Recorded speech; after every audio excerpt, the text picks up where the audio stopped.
Okay, thanks, everyone. Okay. All right. Hello, everybody. Good morning. It's wonderful to see you or your names in the boxes on my left here. What we're going to do today is we're going to talk about creating desk manuals. And we have a couple options for how we do this. What I'm going to do is I'm going to take you through sort of the instructional part of it. And if you want, we can do some practicing and we can go into breakout rooms. But if you feel more comfortable or would just prefer to just, sit and absorb the instruction and sort of practice on your own, we can do that as well. So we'll make that decision when we get to that point in the workshop. All right, so let me make sure this will work.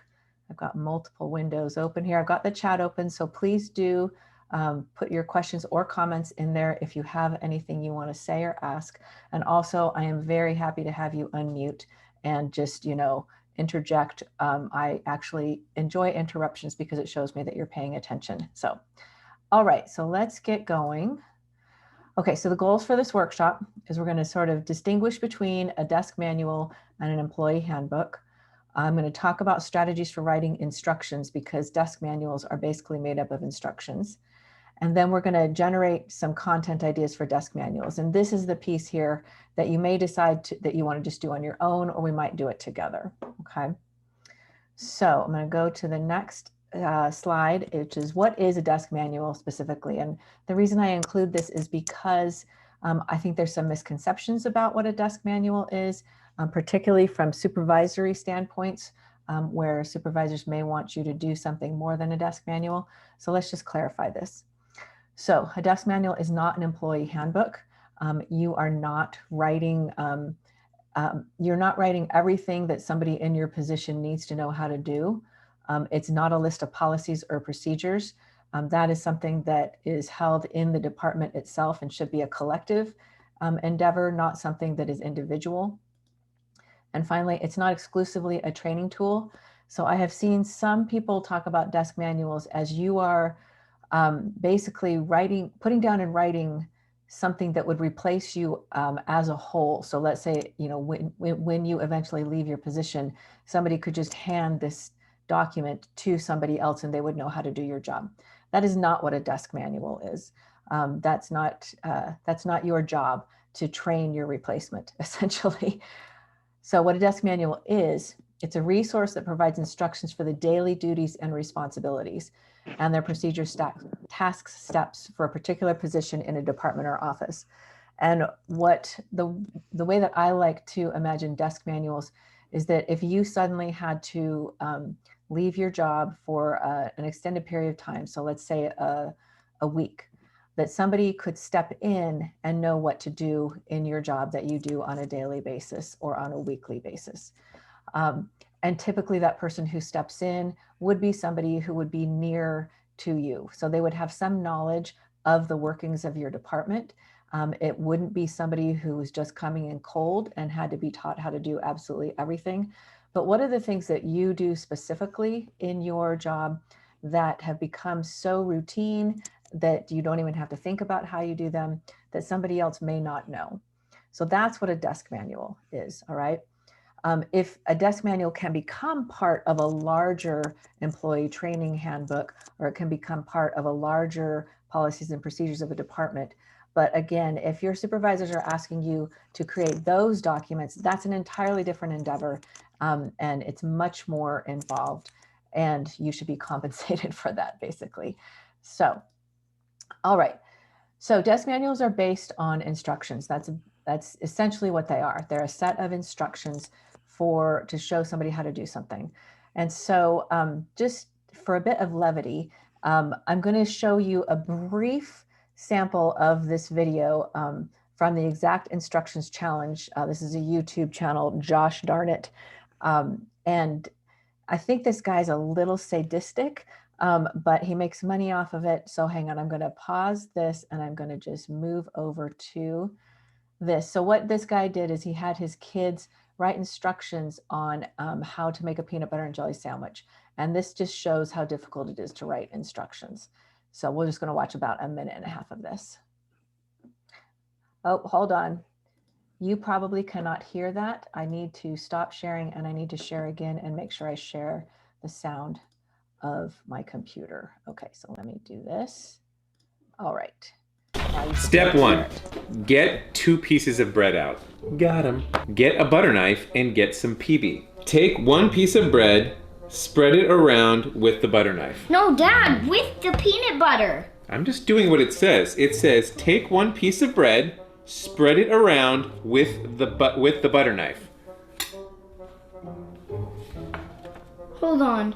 Get some jelly, rub it on the other half of the bread. No, Dad, open the jelly. Well, it doesn't say to do that. Put the breads together on top of each other. Take a big bite. This doesn't taste like a peanut butter jelly sandwich. Fail. Yeah. Oh, yeah. Sorry, I had to make it extremely specific. Oh, good. I'm starving. Take 2 pieces of white bread out of the bag. Take the lid off the jar of peanut butter. Get a butter knife and stick it inside of the peanut butter jar. With the knife, scoop a bit of peanut butter out of the... That means like a lot. A bit means a lot? In my world. Spread your scoop of peanut butter onto 1 of your pieces of bread with a knife. All right? There we go. You're doing better than before, though. Open the jelly jar. Squeeze it onto the other piece of bread. Nope. Done. Closer. All right. So kind of a funny little, hold on, I gotta try to get that. Oh, go away. Hang on. I'm gonna go back to the PowerPoint. All right, so that's just an example of instructional fails. And there's a whole bunch of videos like this. And this guy, he kind of starts to make me mad after a while because he really kind of tortures his kids with it. But it gives you a point of that instructions have to be, they have to be very precise. They have to explain exactly what you want to do. So in the handouts that I sent you, all of this information that I'm going to go through right now are on these handouts, but I'm just going to take you through them in this venue. Hang on, I've got a comment in the chat. Christina said, awesome. Okay. Okay. So here's some key elements of instructions. So first, there's an introduction, which describes the purpose or need or for the duty or the task. So instead of just jumping into steps explaining what is this that you're doing and why does it need to be done? Okay. Next, there's warnings and cautions, and this prevents informational, relational, or physical harm. So most of our jobs, at least with the administrative assistants and administrative work, doesn't have a lot of physical harm in it, but there can be informational harm and there can be relational harm. I know in my time of doing this workshop, I've learned a lot about how you have so much knowledge about how to interact with different members of the college. And so there's certain people that you need to treat one way and certain people you need to treat another way, and what you shouldn't do here and what you should do here. So that's that relational harm. And informational harm might be disclosing information that we should not be disclosing, or might be sharing information with others that may be a bit sensitive. So necessary background, this is what you need to know in order to understand the instructions. I think the biggest one with this is that people have a rudimentary knowledge of Banner. So much of what we do is based in Banner, and your job when you write a desk manual is to just explain what somebody needs to know in order to get to the specific instructions that you are presenting. You do not need to rewrite all the instructions on how to get into Banner or how to do this or how to do that. Be aware of what instructions are already out there in, that have supported you in learning how to do these things. They might be college-wide support, and that people can go look at that, because we don't want to have a whole bunch of reinventing the wheel. Next is, hold on, sorry, went back one. Next is equipment or supplies. So what is it that you need to do this task or do this activity? Again, we don't need to explain that you need email for this, or that you need, I don't know, you need Microsoft Word for this. But if there's specific equipment or software that you're using, there may be some in your different areas. So make sure that that's articulated there. And then finally, this is the bulk of instructions. It's the steps. And so what are the different steps that take you from the beginning of this task to the end of the class and to end of the task and to ensure that it's complete. This is the most difficult part of it. And that's what we saw in that video, is that each step can be misinterpreted or can be not complete, and you'll end up with a different outcome. I'm going to pause there for a second and see if anybody has any questions or comments to put in the chat or to unmute yourself and just say.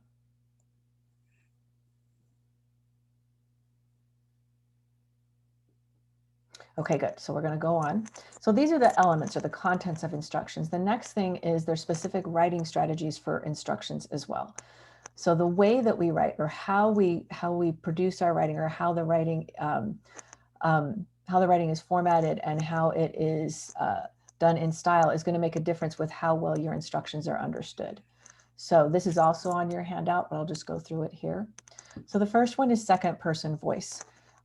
Instructions should be written directly to the reader with an implied you. So you should do this first, you then do this next, you then. And so what that is that's going to be that you start each sentence with an action word.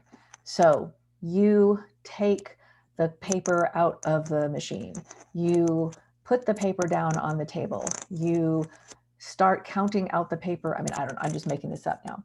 But so the key with that is when you start a sentence with an action word or a verb, you're immediately using that implied you, and you are speaking directly to the reader. So the reader knows that they are the ones responsible for it.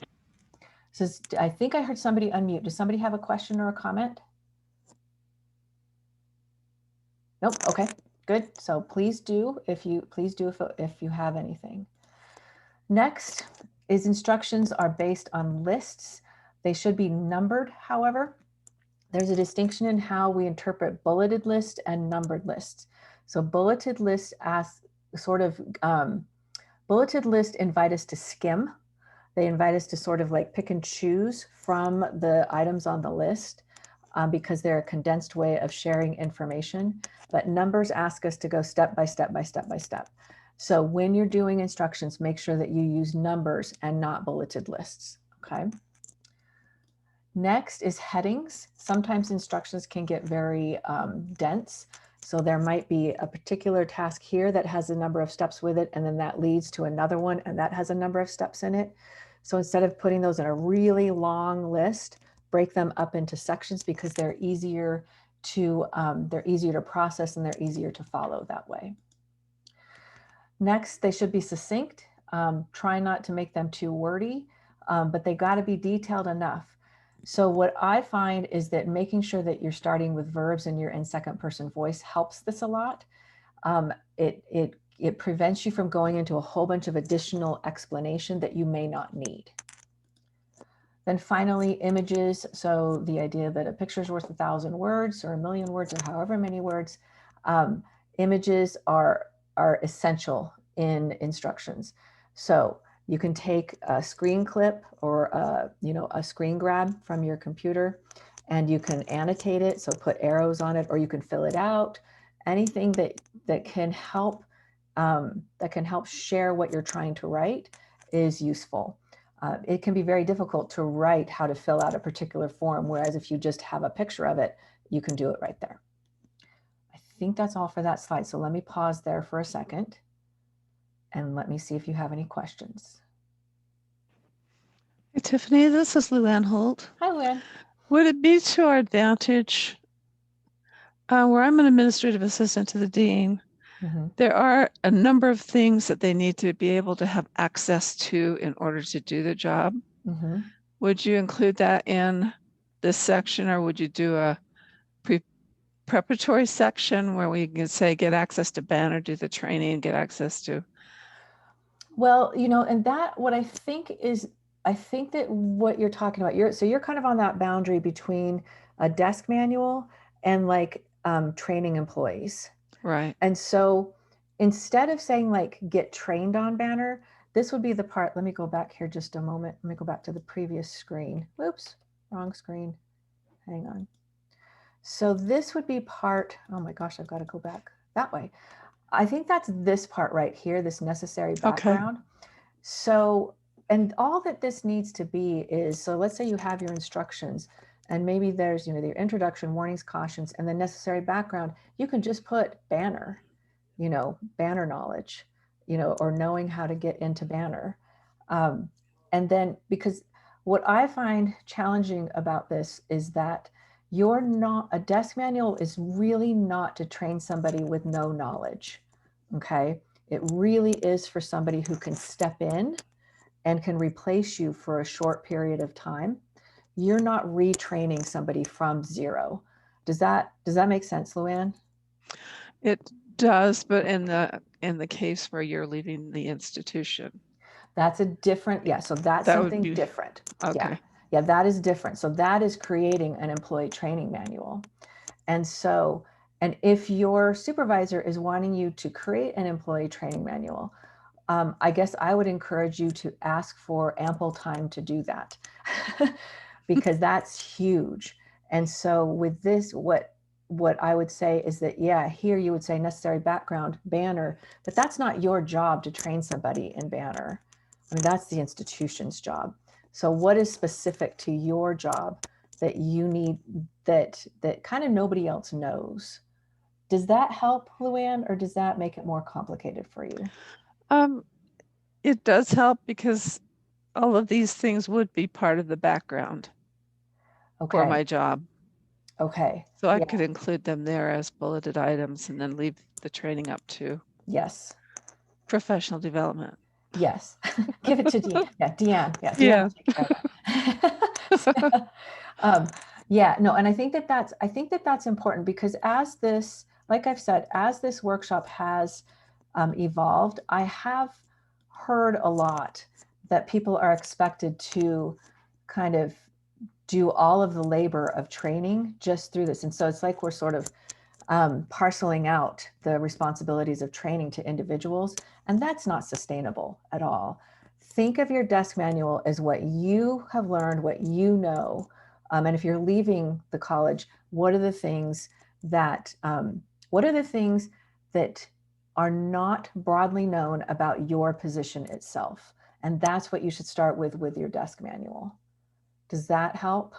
Yeah, that does, because my position at the dean's level is nothing like an admin's position at the associate dean level. Right, exactly. So yeah. And that does make sense. And what I would even take that a little bit, even a bit more narrow. So because you have admin assistants at the dean's level. I mean, there's more than one, obviously. Mm-hmm. And so there's some things that all dean's level admin assistants do. Right. So start with what is specific to your particular experience. And when you get done with that, then broaden out to dean's level and talk with the other admin assistants at dean's level.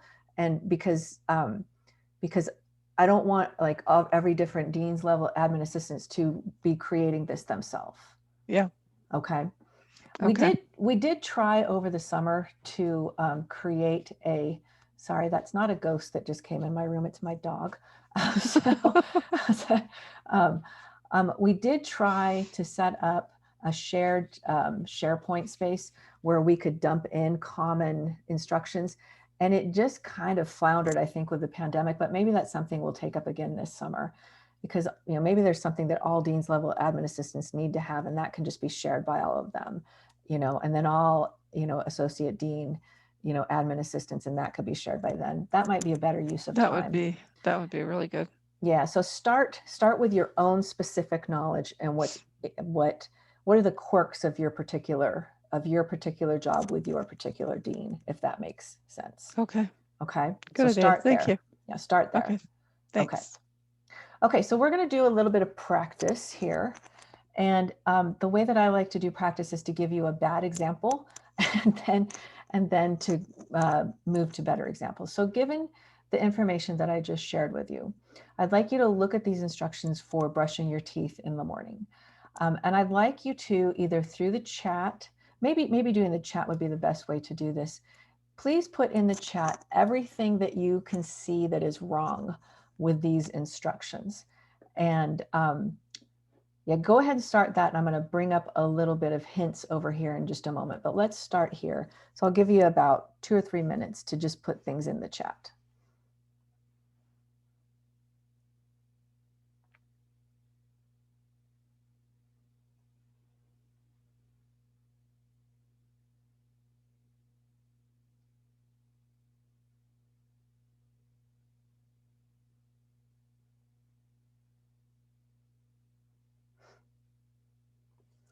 Let me throw a couple of hints up here.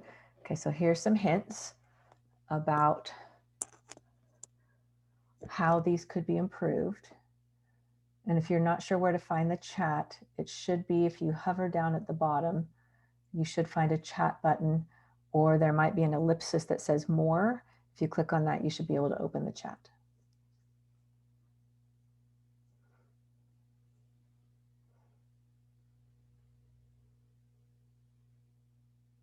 Okay, we've got some good ones coming in. So how much toothpaste? Doesn't say which part of the toothbrush to apply the toothpaste. Doesn't specify how much toothpaste. It's not detailed. It's not in second person. How do you rinse with a toothbrush? Very good. How to clean the brush? Good. Doesn't specify what to rinse with. Rinse your mouth with Pepsi.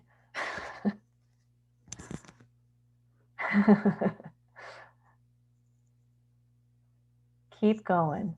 Not enough information on why brushing is important, not detailed enough, or includes all the necessary tools or equipment. Good.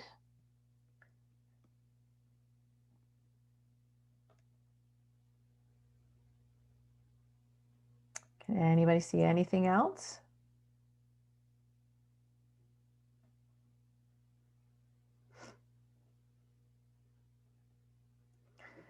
Take a look at these examples over here, these issues, and let's see if there's anything else that you might be able to find that are problematic.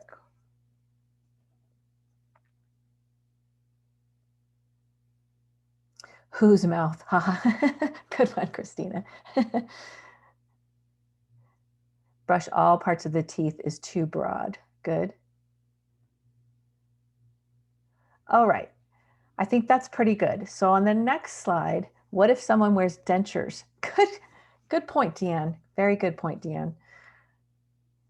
Oh, Deanne, you're coming up as Dan on my caption. Sorry about that. You're Dan from now on for me.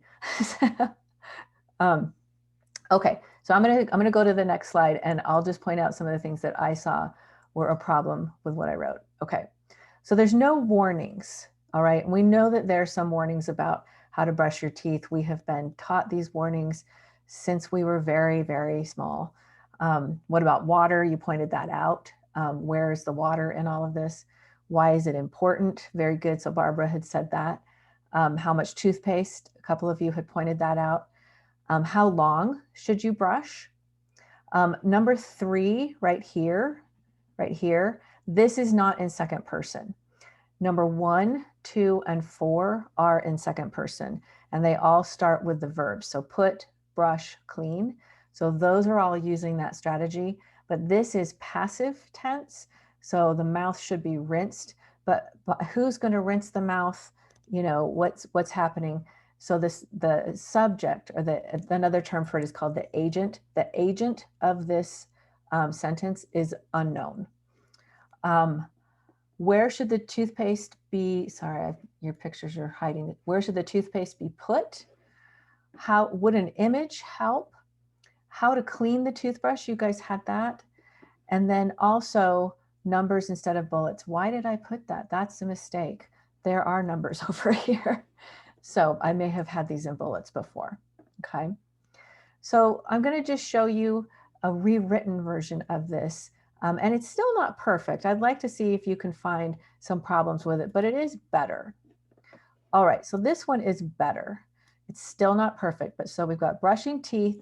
It's important to brush your teeth in the morning so you're ready to greet students with a bright smile. I mean, that's kind of ridiculous, but it also prevents gum disease, and it prevents you from losing your teeth.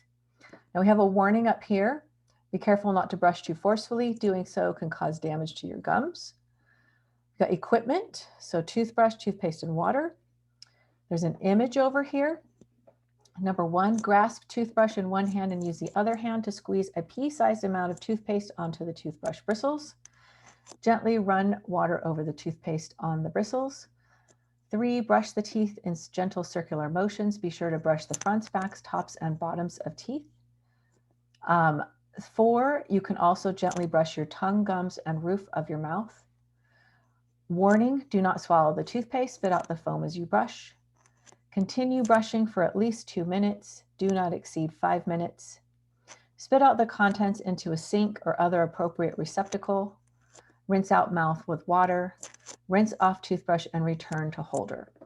All right, so can you find anything in here that doesn't look quite right to you or that you think should be done differently?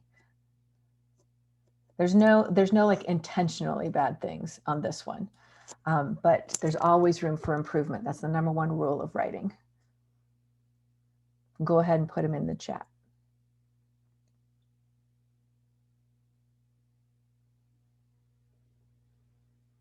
So Sergey said, open up the toothpaste tube before applying toothpaste to the toothbrush. Very good. That's a good one, Sergey.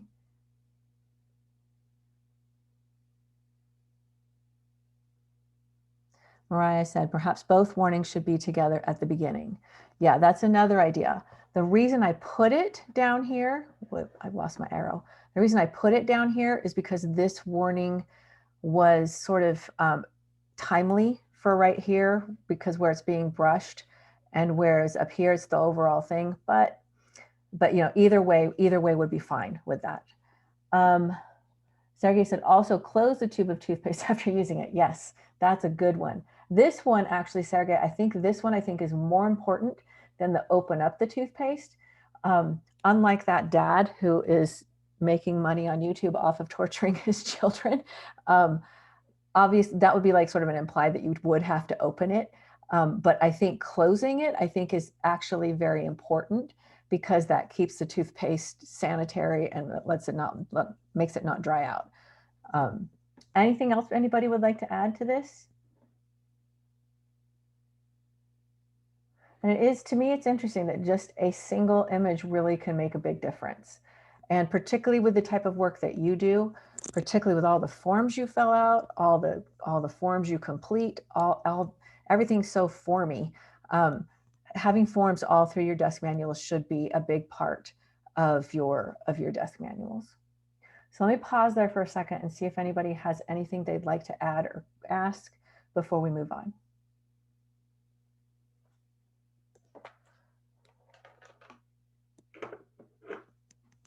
Okay, so here is, so I'm going to go to the next one. So actually first we have common problems and how to avoid them.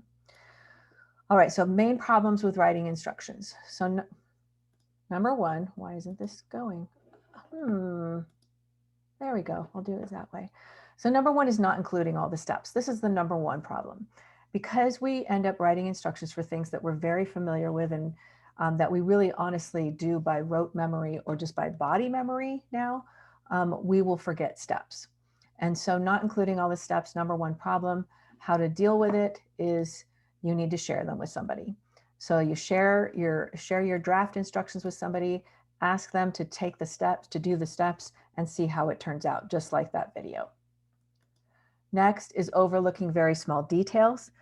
This is part of not including the steps, but maybe you're explaining how to do something, but you might forget that you have to, I don't know, add a certain number here or there, or you have to hit return once or twice, something like that, that you just don't pay attention to.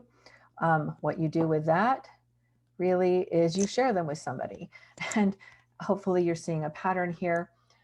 Nobody should ever attempt to write instructions and kind of put them out for public consumption before they've been shared with somebody, probably more than once. You want to make sure that people are looking at them and helping you fill in all of the details and all of the steps. Sometimes you can provide too much information, however, and that's a smaller problem because people can just people can just read over you're too much information, but sometimes what that might do is if you have too much information too often, then that can lead to people skimming your instructions and they might miss the important parts. So again, share them with someone. And then finally, one of the main problems is a disorganized presentation. And what that means is that as you're writing them, you might be writing them in order, but then you might think of something else and then you stick that in and then keep going. And then it kind of comes to you in different ways and then it gets disorganized. And again, share them with someone. So instructions take a long time to write. This is not something you're going to do in a single day. And so just make sure that you share them with somebody. I am happy. So one of my jobs as writing across the college director is to provide individual support on writing. And so what that involves is I'm happy to look at your writing. I'm happy to look at your instructions and give you feedback on them as often as you want until you feel satisfied with them. And I'm a good audience because I don't know your jobs. And so I might be able to ask questions that you might not think of, but also sharing them with somebody who might be adjacent to your job is useful as well, because they might point out things that you may have missed. Let me pause there and see if there's any questions or comments. Okay. Oh, and the last one is just not using second person and you verbs, but that's just practice. Okay. And this is just a reminder of what happens. Okay, so here's the step that we can decide as a group what we want to do.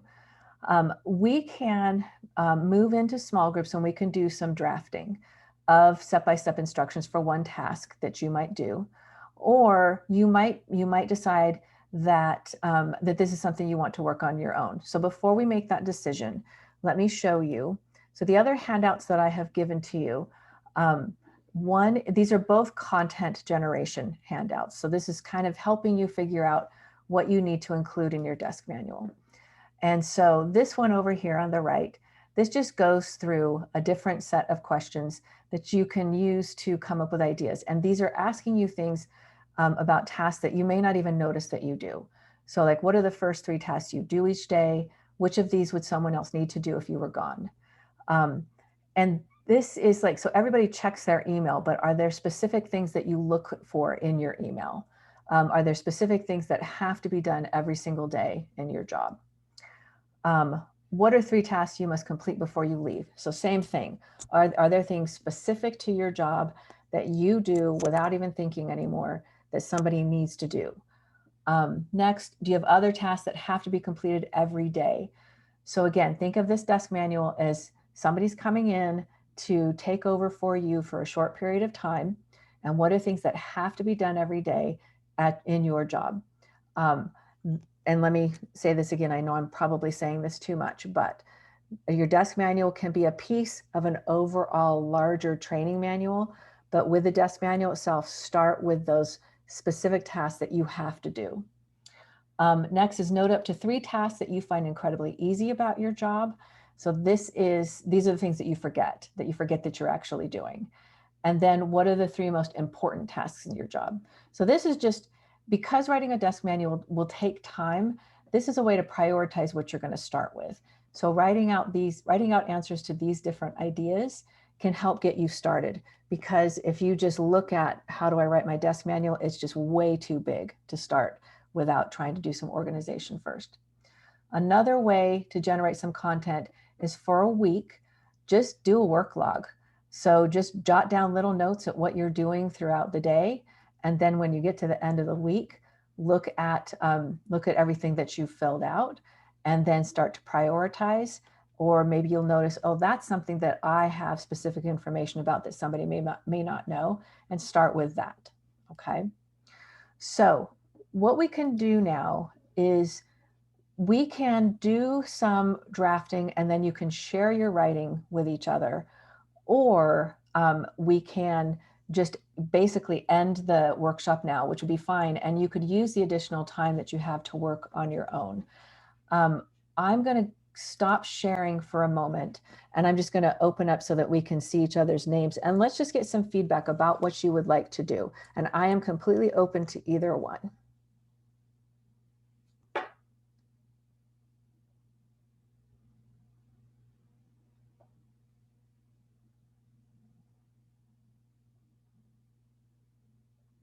So my sense, okay, so Tori has said work on our own. Mariah said probably prefer to work on our own. Okay. And that's my sense. So my sense from this group is that you might like to take this information and then work on your own. But let me go back to the PowerPoint. Okay. And that's absolutely fine, because in this strange, when we're in person, we do some drafting in person. When we've done this workshop in person, we do some drafting in person and share it with each other, but it's just not as easy to do that online. And so I think it's absolutely fine to just work on your own. So before we end, for your desk manual, here's other types of things that you might need to include. So are there particular code sheets, like banner code sheets, that you might want to include? Forms, this is what we were talking about with using images. If there's phone lists or directories of specific people that are very helpful or that you need to know. Are there calendars or events? And the calendars events thing that I'm talking about is if somebody has to come step in for you for a week, what are, where will they know, not where will they know, sorry. Will you have for them, or will they have for you, a way to know what's happening at certain times? And then individualized instructions. What this is particularly talking about is how do you shift how you work with different people? So particularly people who work in your positions, you're dealing with a lot of different people and a lot of different supervisory capacities. Are there certain individualized instructions that you have learned? So like with the VP of this, make sure you produce things for them this way. For the VP of this, make sure you do it that way. And that's that whole relational harm that we talked about. And then maybe a table of contents, maybe not, just depending on how you put it together. Let me see, there's something in the chat. Somebody came up. Oh, no, that was just somebody else saying they wanted to work on their own. Okay. So what I would welcome you to do is take this information and work on your own on it. If you want to share anything with me, this is my email address, so wack@slcc.edu. I'm happy to follow up with you and give you feedback on your instructions. Also, share it with each other, and I will attempt to work with probably, I'm not sure, probably Deanne. Yes, I will share the PowerPoint presentation. Absolutely, I will send it to Deanne, and also this has been recorded, and so the recording will be sent to Deanne as well, and so that will be available as well. What was I saying? Oh yes, I will again attempt to see if we can get a repository for instructions that are just shared across different levels. That's a big task, and I can't do it on my own for sure, but started working on it before and it just kind of got interrupted. So I'll try to put some effort into that again over the summer, and we'll see if we can pull that together, because that would be helpful. I think that would be very helpful. All right, so does anybody have any questions or anything that you would like to add or to say before we sign off? I'm getting a junk call right now. Okay, it looks like we are good. So I will go ahead and close this out. I hope you have a very good rest of your Tuesday, and just reach out to me if hold on, Luann asked a question. Didn't we have something like set up for AALC before? Yes, Luann, there is something there. It's just when I was working with it, it just wasn't very navigable. It was difficult to find things, and then it just kind of fell through. But if Luann, if you have any poll, let's try to do that again. Okay, I think it'd be a useful thing. And Tiff, you're talking about that SharePoint site you were talking about at the beginning of the summer when everything started to go crazy. Yeah. I have people who are really fantastic at that SharePoint, like Emily Barnes, Jan Rogers, and things like that. And I will contact them. Let's just see if we can restart. Well, let's see if we can restart that. Charlene Thomas too wanted to help out too. So yeah. I'll contact them and have them contact you. Okay. And send me that PowerPoint. And then also I'll send out a short survey for all of you to fill out, letting us know what you'd like to see and your comments about the workshop today. So thank you for your precious time, everybody. Thank you, everybody. Bye-bye. Let's get going. We got a lot to do right now. We don't have much time.